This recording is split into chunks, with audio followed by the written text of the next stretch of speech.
Stay a while.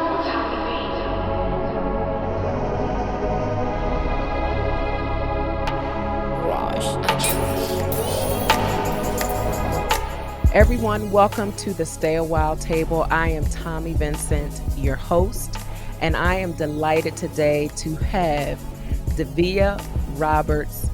And she is a licensed professional counselor and the founder and CEO of the Carrier Bradley Agency. So there's three words that you can, when you Google her, that you can identify her with. That's a therapist, an educator, and a consultant. However, what I know to be true is that's the information that we read about her. But what I want to know today, Davia, and if you would be so kind to share with everyone, who is Davia Roberts? Wow, we're just gonna start with the big question. Like we're not starting with the little light stuff, right? You're like, no, who are you? Not the titles. I love that. Um, my name is Davia, and I am someone who is extremely purpose driven. And one of the things that I have learned in life is that purpose is allowed to take shape in a lot of different ways. And I am thankful that I've learned that lesson because I have shifted jobs and volunteering and organizations and all of those things. But when I look at my life, I can always come back to service and community and being intentional about my life having purpose. Am I making a purpose in someone's life? Whether that's mental health, being a mentor, at the end of the day, I really want to hear God say, well done. You did what you are called to do.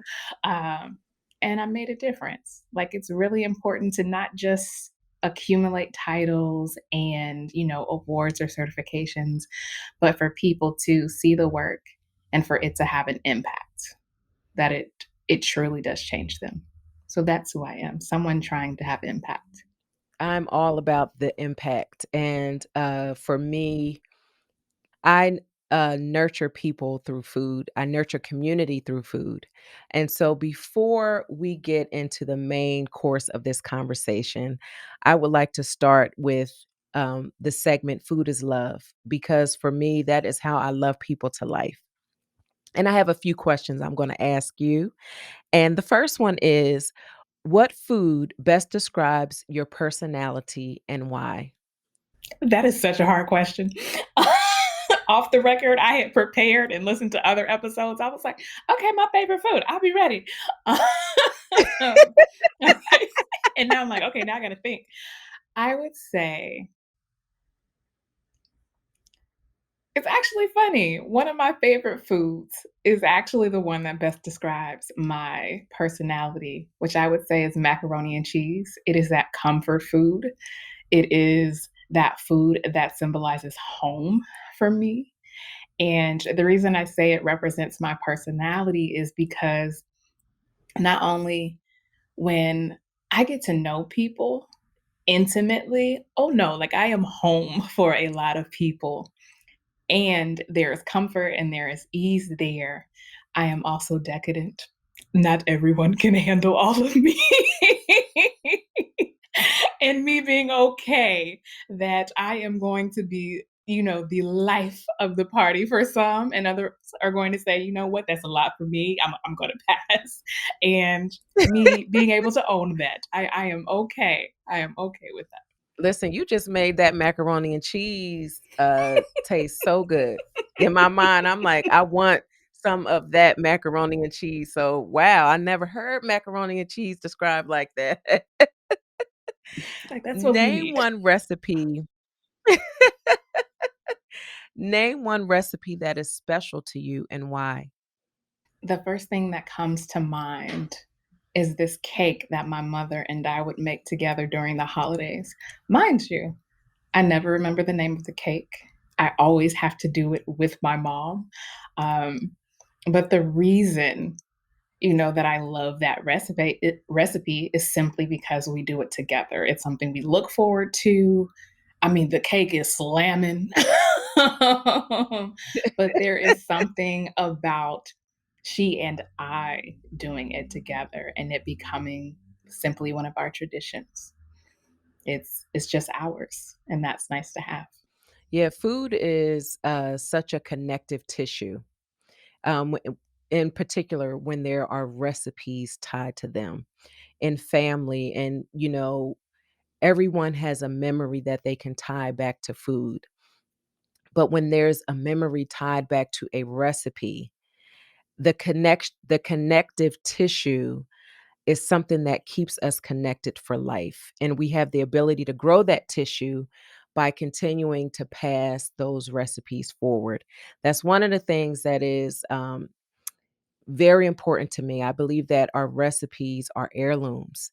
And I didn't grow up receiving written recipes, but myself personally, I have those times cooking with my mom and my grandmother and my aunts and uncles and my dad, and I had to feel my way through those recipes as an adult so that I could document them and keep those recipes moving forward, because that moment you're talking about with your mom in the kitchen and preparing that cake, um, is something, it's a gift that you can pass forward, because cooking is the gift that keeps on giving. So I love that story, and even I love the fact that you don't even know what the cake is, but you know how it made you feel, and that's pretty powerful.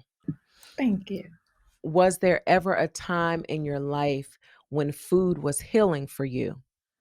If I'm being completely honest, I am someone who eats my feelings. And so I recognize that food has been a part of an unhealthy coping mechanism for me in many ways. It's a way to just kind of mute my feelings and bypass them essentially. And at the same token, it's so interesting how this one, thing, this food can be so therapeutic because when I think about intimate ways where people have showed me love, I think about close friends coming over and cooking for me. And it doesn't really matter what the food is,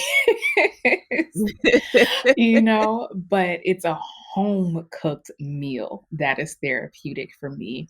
It is someone who is saying, I am thinking of you. And I'm with all these loving thoughts. I'm going to prepare a meal to nourish you emotionally and physically and to be present with you through that meal. I think for me, it's the intention behind that meal, you making space for me and literally nourishing me on multiple levels. That's what makes it so therapeutic. Because I can think of those moments where people will show up for me and I'm like, I wasn't ready for this. But now I can, sort through those heavy conversations or those feelings that I didn't really want to talk about because it feels so comfortable and it feels so safe and supportive. Mhm. But can we talk about how your voice is therapeutic? I'm listening to the tone. I'm like, I think I need to be sitting on her couch, and we need to be having this. I appreciate you for saying that. Years ago, and it feels like ages ago, I used to do a podcast, and that was always some of the feedback. And those are my favorite comments because I'm like, just hearing my voice feel soothing to you, like that means a lot. Like, thank you. No, seriously, that seriously, yes, really. Um, Anyhow, let's get into the main course. Okay. This is the portion of the conversation where I believe that people will hear this portion of the conversation, and specifically to this topic when we're talking about toxic behavior, where some lights are going to go off for some folks because toxic behavior is one of those things that you become immune to it when one, it's a part of your upbringing and it's acceptable behavior. And so you don't even recognize it being toxic to you, toxic to your growth and development, and toxic to you becoming and living a purpose filled life. And then the other piece of that is, when it's a part of what you know to be normal as an adult, you'll gravitate to more toxic people and you'll cultivate toxic relationships. So, could you share with us the easiest way for us to be able to define toxic behavior? How can we identify toxic behavior? Typically, when I think about a toxic behavior, the way that I try to explain it to clients is that toxic behaviors, toxic relationships, toxic situations, workplaces, essentially, we can change toxic for unhealthy. We all have unhealthy behaviors that can cause harm to ourselves and to others. I think that toxic can be used to vilify people when it just feels you're just toxic. The end. Like you're inherently bad. And I'm like, no, no, no, no, no. Like you may choose to continue to operate in those behaviors. Um, but that's what it is. It's a behavior. It's a behavior, an attitude, or a set of patterns. And when you constantly see those things repeating and you're getting the same unhealthy or harmful outcomes, I'm like, all right, ding, ding, ding. We need a shift. You know what is with toxic behavior? I think one of the greatest challenges in working through toxic behavior that comes from family members, and not, distant. I'm talking about, parents or siblings, a spouse, children. You have those relationships. And to your point, we all have toxic behavior. No one is immune to that. And how we manage and how we move through our toxic behavior is a whole nother story. But when you're in relationships that are giving toxic behavior and it is an unhealthy relationship, and we don't feel like we have a choice, sometimes we stay in those relationships and we stay connected connected in a way that prevents us from being able to even develop other healthy relationships. When you're talking with someone about that type of scenario, what is the first step to being free of relationships that we've been taught it's not an option? You can't pick your family. So, or that's just how he or she is. What's the first thing that you share with people on how they can get free from that stuff? That's Thank you for presenting that question because I think that's one of the things that we get stuck in is that every toxic behavior, every unhealthy behavior isn't always labeled that way, particularly when it's a part of our family structure, the workplace environments that we're in, where we simply have this belief that this is just how it is. This is how life works. These are how these people are made. They're not going to change. I have to be the one who adjusts and or I'm the one who simply has to suffer. We can take that on. Like I just have to deal with this level of suffering because of their harmful behaviors. And to that person, like I have a lot of empathy because there's a difference between having unhealthy patterns and unhealthy behaviors. Like we all navigate that, right? Like that's just part of human. We have to apologize, make a tone, like all of that. We got to do that. But there's a difference between I did harm and I apologize and I'm going to do better versus abuse. And I want to make sure to state that there is a difference between abuse and someone just being in relationship with someone and there naturally being harm that happens or toxic patterns that happen because when we talk about abuse, I'm like, I don't want anyone to think that it's their responsibility to save their abuser, that it's their fault that the abuse happened. That's not the case. Um, you can literally, we can only be responsible for ourselves and get the support that we need to feel empowered to make some shifts for our own well being. So, don't want to make it anyone's fault if you're a survivor of abuse. And so, when I think about toxic relationships where you may both have the same power, it may be that, family member where it's like, all right, this is my sibling, my cousin, my parent. I love you, but you are irking my soul. What I like to think about and really ask, clients, what stops you from expressing your hurt? Because for most people, you keep getting hurt and you have a boundary, but you don't ever express what that boundary is. You're like, well, I told them I was mad and this ticked me off. And they can do that, right? But they don't actually express, okay, the hurt and their need. Because at the end of the day, yes, express the hurt because that's valid and express what you need to move forward to feel honored and safe in your relationship. Because some of us are in relationships where we're not communicating. Because, Tommi, if I give you this example, you and I had a falling out. You did something that hurt my feelings, and you noticed that I was acting a little different towards you. You're like, okay, she acting a little short, she acting a little funny. Okay. You notice that there's something. You're like, but if she don't want to talk about it, I'm not gonna say nothing. And you go about your way. And in that situation, who would you say is being toxic? The non-communicator, me.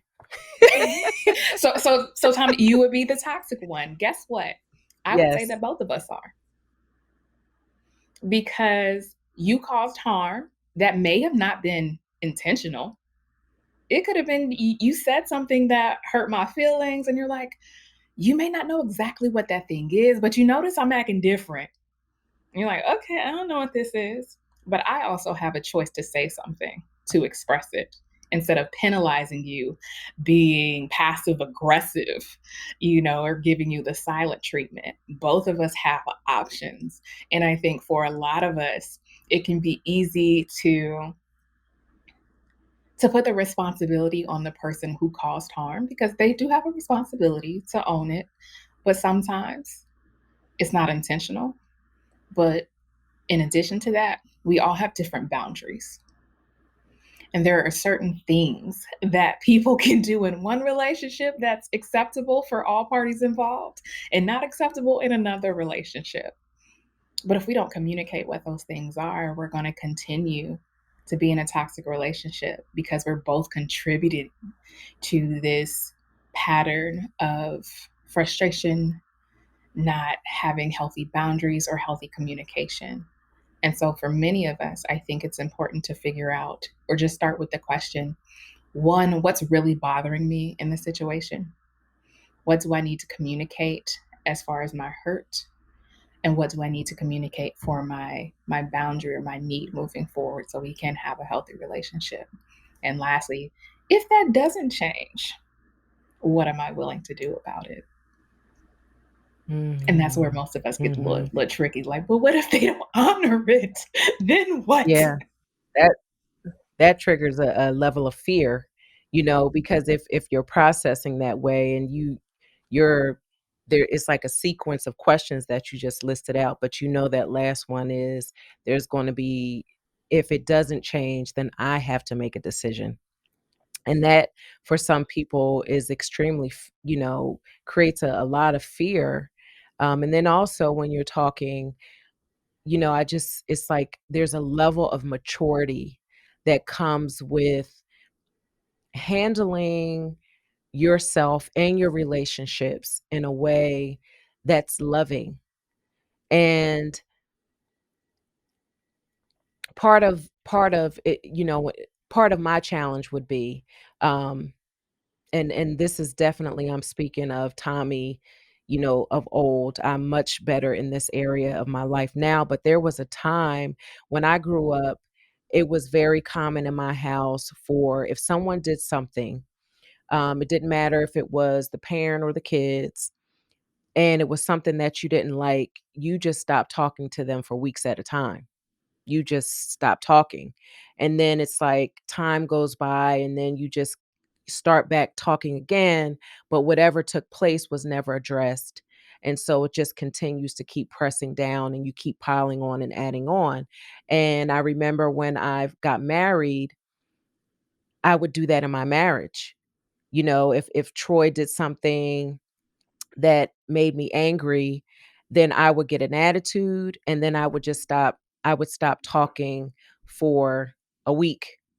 And the longer I could go, the stronger I felt. Like I'm showing him.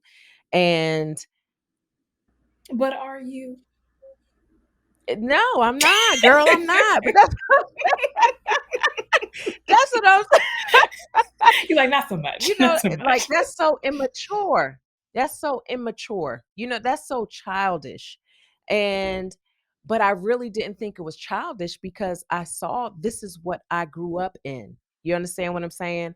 And so when you don't recognize that the environment that nurtured you and formed you into the adult that you are, if you're not able to see the dynamics of that and the behavior you're learning, it's just going to carry over into your adult life and into your relationships. And until you're able to see that for yourself, then you're not going to make the changes necessary to become an adult and to be mature. And now that I have that experience, with my own children, when I see anything that remotely looks like you trying to shut down or it's something is bothering you and you haven't communicated, I'm calling a huddle. We need to, what's the situation? If I got to be the mediator, whatever the situation is, but it took time for me to get to that place. And so I know there's so many people who grapple with just knowing how to release toxic behavior so you can be a person that knows how to have and manage healthy relationships. Yeah. There are so many things that you are saying, Tommy, that are just jumping at me just all over the place, right? So I want to be very transparent, right? I'm like, you're there, so let me go ahead and meet you there. I got dragged by my own therapist. We were doing some attachment style work, and attachment, for those who aren't familiar, basically says how you connect in relationships. So platonic relationships and romantically. And one of the things that we were working through on the attachment is that I can be very guarded. I'm a whole therapist, and yet I struggle with being vulnerable in intimate relationships. And she said at one point in one session, we were talking, and she just looked at me and she was like, "Oh, so when you're hurt, you punish people by withholding affection." And I was like, "Oh, oh, oh." When you put it like that, it sounds really bad. I don't like how you said that. And I just remember, thinking to myself, okay, I can look back at my upbringing and I recognize that emoting and talking through emotions was not a common practice in my house. That simply wasn't the case. And for many of us, my parents didn't have that practice, from their upbringing. So they didn't have the tools to pass that on. And I think for a lot of us, we're in this place where we're now recognizing that, yes, we have learned certain techniques that helped us survive our childhoods. We learned to keep Absolutely. these feelings to ourselves, to avoid this conflict with mom and dad. I don't want to get in trouble, so I'm going to sit down and shut up and fix my face. And I'm going to do those things to help me get through the moment. And those things did help us at that time. And now we're older, we have more power, more autonomy, and we get to take an active role in the way we want to live our lives. And we're saying, this isn't actually what I want or how I want my relationships to be. And now I'm making some shifts, but they're very uncomfortable. It can be uncomfortable to be vulnerable and say you're hurt when that's not a common practice. It can be uncomfortable to just feel the emotions. It's like, no, I'm mad. Maybe you're comfortable being mad, but you're actually hurt and disappointed and embarrassed. That's what that is. But it's easier to just tap into anger, right? And to be able to communicate what's actually going on with us. And so for someone who is saying like, yeah, that sounds all sweet, communicate, all right. Yes, it is easier, said than done. But I'm like, if you want something to be different, imagine or just revisit the discomfort you had when people used those same techniques on you, when someone you cared about didn't speak to you for weeks, when you didn't know what you did wrong, but you could feel the discontent and the strain in the relationship, even though you wanted to fix it. I'm like, if you felt that discomfort, if you felt that pain, how can we shift it from us also being the replicators of it with our own loved ones and thinking, okay, how would I want them to love on me in that moment? Even if I was the one that hurt them, how would I want them to fix this? And let that just simply be a starting point. If I messed up, how would I want someone to handle that thing with me? Because we typically, I'm not going to say all of us, some of us are looking for punishment. We're like, we want you to feel the same hurt that we had. Um, We want or you to like that pay. We power want you to that you pay. said. Right? We can be petty Yeah. Bettys. Yeah. And if these are people you Listen. love, is that the pattern that you want there? Is that the type of love that we want displayed? Mm. Yeah, because love definitely does not intentionally hurt. And if you have hurt someone and you love them, then you want to resolve that because love should feel good. But in our Exactly. human era, of course, yeah, of course, there's going to be some aspects where hurt comes along with just living life, and we just have to be responsible humans, responsible in our relationships, and just doing what's necessary to make sure that we are loving people and not settling for our own toxic behavior, and taking responsibility for it, for the things that we are able to. What are some of the prevalent ways you've seen toxic behavior negatively affect people's lives? And I'm asking this question because there are some telltale signs that you are involved in some toxic relationships. And if there's an effect to that, what are some of the effects of that so that someone listening, it'll cause a light to go on for them? One of the things that comes to mind is this feeling of walking on eggshells, feeling that at any point something could go wrong, and the mental gymnastics to think about, what did I do wrong? How can I fix this? Are they going to be upset if I make this decision? Even if this decision does not impede their life one bit. This unhealthy people pleasing where I need to make sure that they are they are okay with my decisions, a lack of trust of self because we're so concerned about what other people's opinions are, but codependency, you know, um, always relying on particular people, and it may not be with everyone. All You can have an unhealthy relationship and have other relationships that are fruitful and beautiful, and you feel safe in those. But for some of us, we start to notice that you feel exhaustion dealing with this person. We're bitter when we have to communicate with this person. When you start to feel that resentment or shame or just this constant sense of anxiety, I'm like, well, we need to reevaluate if this is a relationship that you want to continue. Because going back to what you said, Tommy, a little bit earlier, love should feel good. It doesn't mean it's free of discomfort at all times.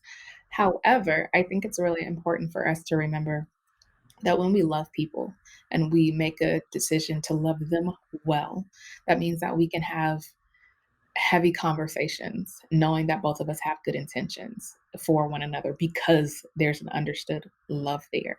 Um, and if you're recognizing that someone you've done the things to communicate your hurts, you've done the things to communicate your needs, your boundaries, and those things continue to go dishonored, it is okay for you to make a choice where you have put in your effort.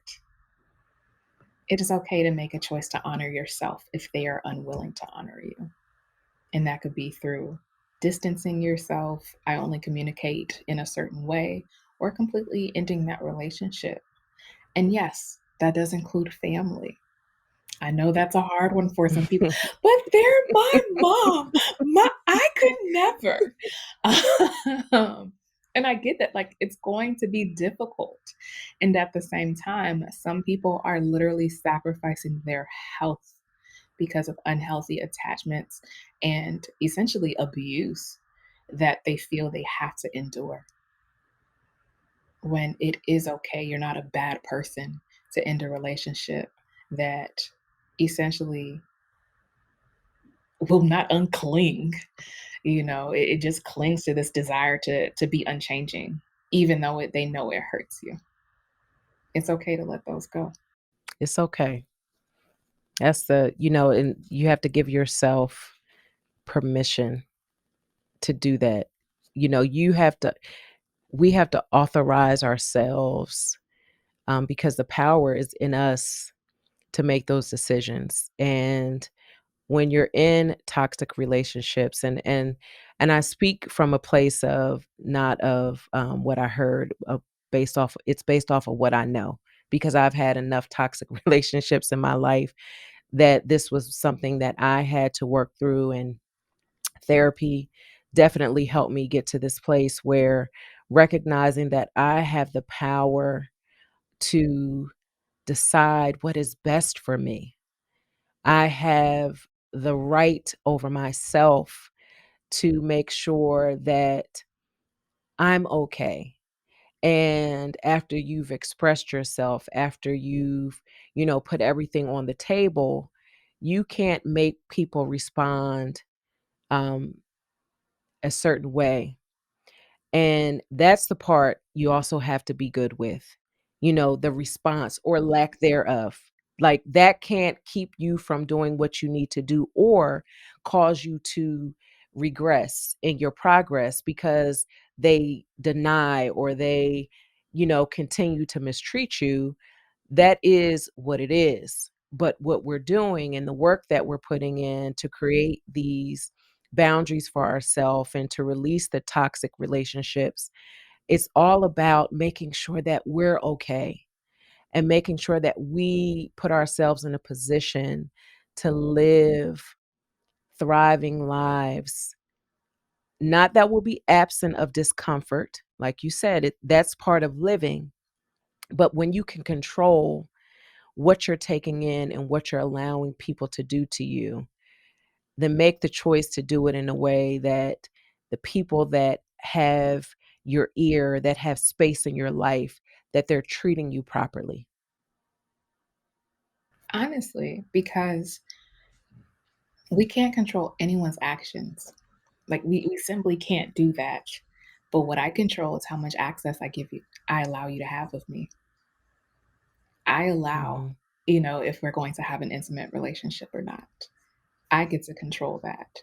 And I know that there are different circumstances where some people are like, no, this person has the financial means in this relationship, so I can't just leave yet. I understand that there are going to be different circumstances for everyone. And at the same time, even when I worked with domestic violence survivors, we would do a lot of exploration around what does it look like to set boundaries over time, making small steps. Everything doesn't have to be overnight. Everything doesn't have to be a 180 shift, because Mhm. Mhm. it's not only process for the other person to say like, "Wait, it's been like this for decades. Why are you shifting now?" But it's also a process for us.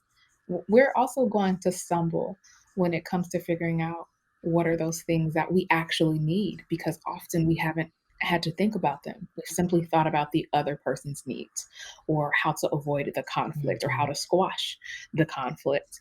And for many of us, you're going to have to really slow down and think about what are my needs? What does make me safe? Make me feel safe with this person?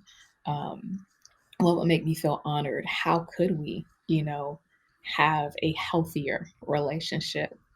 And how can I also give grace for people to not get it right when they've been operating in patterns for Mhm. years? you know, Mhm. there's Mhm. going to be a growing period for all of us. And one of the things that I think about for my own personal life is, do I value this relationship enough to allow them grace? Because Yeah. for most of my friendships, I'm like, no, I rock with you. Like, I do care about you. Like, that's why we're here. So if this thing hurt me, let's invest some time to get it right because it's not going to happen overnight. I love that. I love that. Grace, God's grace is sufficient. And yet we oftentimes lack grace for other people. It's like we lose sight of the fact that we have made poor choices and we have been toxic. Like we lose sight of what we've done in life. And then when other people stumble and other people, are finding their way, we become so self righteous that we lose sight of that. And I pray that I am mature enough where I am in my life where I don't do that anymore, where I can recognize that people also have experiences in life that have shaped them into who they are. And it plays out in how they interact with other people. But they recognize it, they see it, and they want to do better. And so giving people the same space and the same grace to be able to grow over time is so critical in maintaining relationships that are worth keeping. You know, like you said, if I'm rocking with you, I'm rocking with you. But we got to be able to have those hard conversations sometimes. We got to talk about the hurt and the pain and, you know, work that stuff out so that we can move beyond that and it's not something that keeps raising its ugly head in the relationship and stuff that ain't got nothing to do with that over there, but because we never address it, it just keeps kind of working its way in the relationship. But I love grace. I am a product of grace. And so um And you know what, Tommy? One thing I do want to clarify, especially if someone has like a faith background, because I identify as a Christian, and so grace and forgiveness are really important to me. I'm not gonna lie, that I also struggle with them. um, but one of the things that I have seen happen before is that grace and forgiveness are essentially weaponized for people to tolerate unhealthy behaviors. And one of the things that I just want to give like that disclaimer is, we're not here for tolerating abuse. That's not what I signed on for. Um, but really having the discernment to say, have I given this effort? Have I stated my claim? Have I moved with grace? And if this person is unwilling to do these things or it's becoming detrimental to me, it is okay to love from a distance. Like that be okay. And that does not mean you are void of grace or forgiveness. It just means that this relationship isn't fruitful. Um, and that being okay, because I love, extending grace, to the people you love, of course, and at the same time not using it in a healthy way to avoid an unhealthy way to just avoid conflict so that you don't have to make any hard changes. no, absolutely. Absolutely. I have some relationships in my life, and in order for me to walk in forgiveness, I must love them from a distance. Forgiveness, when you're in a space where forgiveness is required, there's something in your life you need to be delivered from. You need to be healed of. And when you reach that place where you're going through your journey of healing, now you become the gatekeeper of maintaining that healing, maintaining that deliverance. And so my ability to forgive in certain instances is that distance, because it allows for me to have the space necessary so that every time I'm in your presence, it's like that I'm going back through my cycle. It's like going back through the spin cycle on the washing machine, and you just whipping around, whipping around, where away from the situation, I'm able to step back and I'm able to remember aspects of the person that weren't the toxic parts, so that I can have thoughts about them that are good and not thoughts about them that make me angry and cause me to lose my healing and cause me to be stripped of the work that I've done for my healing. And so I'm glad that you pointed that out, because definitely there are certain relationships in our life where it's just an absolute no-no to create any lines of demarcation, to walk away from, or do whatever is necessary for you to get the healing that you so rightfully deserve. So I'm glad that you pointed that out. Thank you. And I appreciate you bringing just us having humility, like I think for some of us, we can listen to this episode and think about, and here's a boundary I need to set with so and so. But also having the humility to say that we're also going to cause harm. We also have unhealthy patterns and behaviors that have been a part of our lives that cause harm to other people that we love. And so having the humility to hear correction, to hear someone's hurt, and not brush it off as, oh, you're being uptight. It's not a big deal. I didn't mean it, and dismiss, their experience, but to really hear this person that we care about, take it in and figure out, okay, how can I honor you differently? How can I take accountability? And then how can I honor you moving forward? Because none of us are perfect beings. All of us have our things about us, and we're all going to be work in progress. Absolutely. So as we near the end of our conversation, you personally took a year sabbatical at a point in your life. I don't know what point in your life. This is just information that I have access to via all about me, all about Davia Roberts. But you are someone who's equipped with tools, with information. You're a therapist. You're educated in this area, and you yourself recognize the need for finding a way to love you in a way that you needed to be loved at a point in your life. What would you share with people listening about the need to sometimes have to make drastic, necessary moves to ensure that you're able to keep on living? Thank you. Um, and I say thank you because sometimes I don't think of my decisions as that big of a deal. I'm like, yeah, well, I needed to, duh. Like, I forget how much fear and anxiety I had about quitting my job and taking a year off and moving and making changes to take care of myself because it was frightening. And I did actually catch a lot of judgment from fellow clinicians. Well, toughen up. You must be doing something wrong.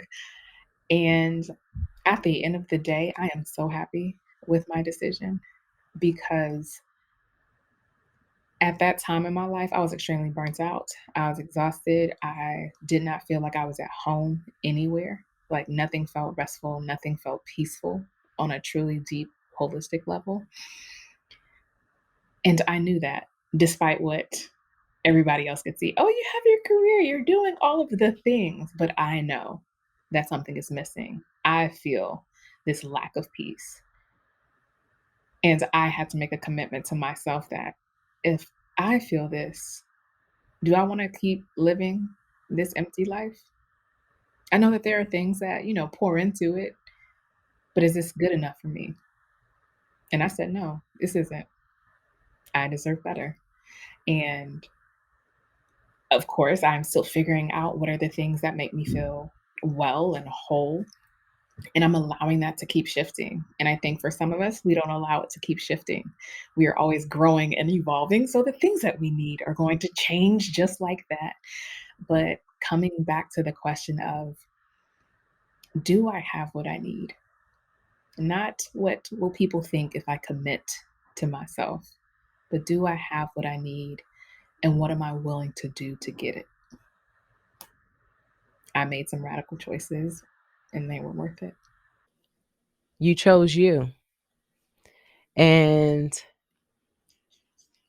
um, when we get to that place, you talk about freedom,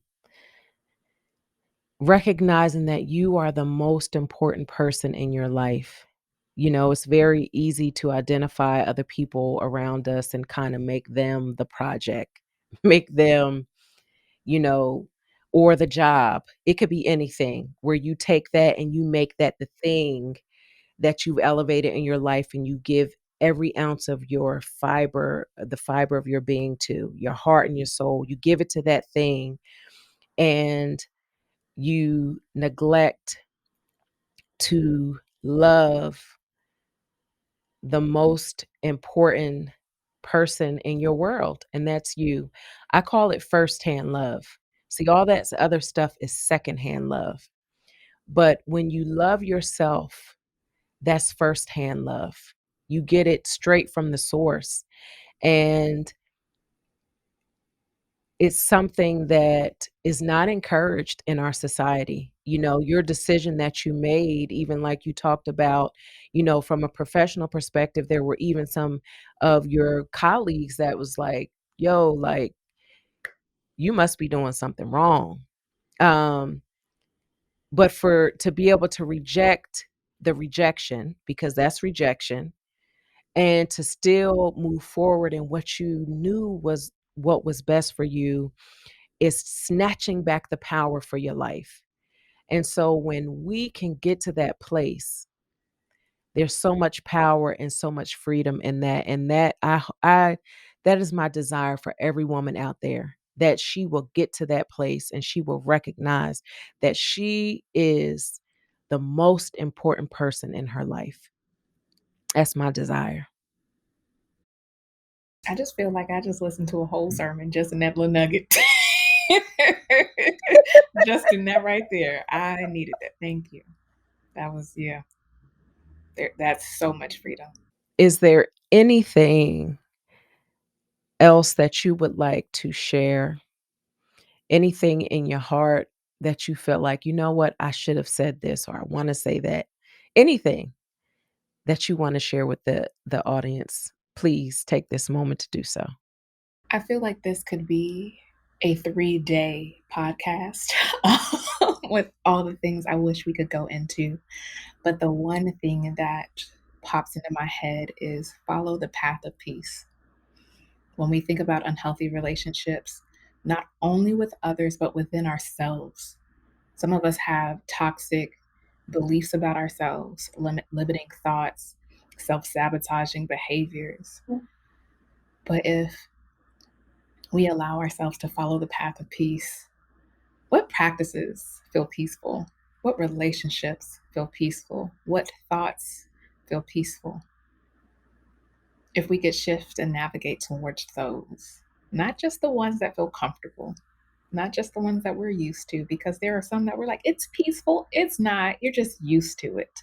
You're used to being in these chaotic relationships. You're used to them. You know how to navigate them. So you're comfortable there. But are they peaceful? And allowing yourself to really believe that you deserve the peace and kind of giving yourself permission to have a life that's full of it. Yeah, follow the path of peace. I love it. Listen, I'm on following the path of peace. That's when I get off of here, I'm going to make sure I let my husband and my kids know. I'm following the path of peace. No Patty Betties, no Patty Betties. I love it. You saw that? You saw that? You're like, You we're gonna saw reel it that back rise in. up We're gonna real reel it back fast. in. That's what that was. Lord, help me, help me, help me. But listen, I know that this conversation was, it just was so nourishing. I know for everyone who had the opportunity to listen. And if that is the case, make sure you share because sharing is caring. Because this is a word. This whole conversation is a word. It's a message that people need to receive. And I'm so thankful, Davia, that you joined me at the table today. Know that you are welcome anytime. And I just am grateful for the opportunity to have this conversation with someone who knows what they're talking about. I appreciate you. It was truly my pleasure. Thank you for allowing me to be a part of this. Come on and stay a while.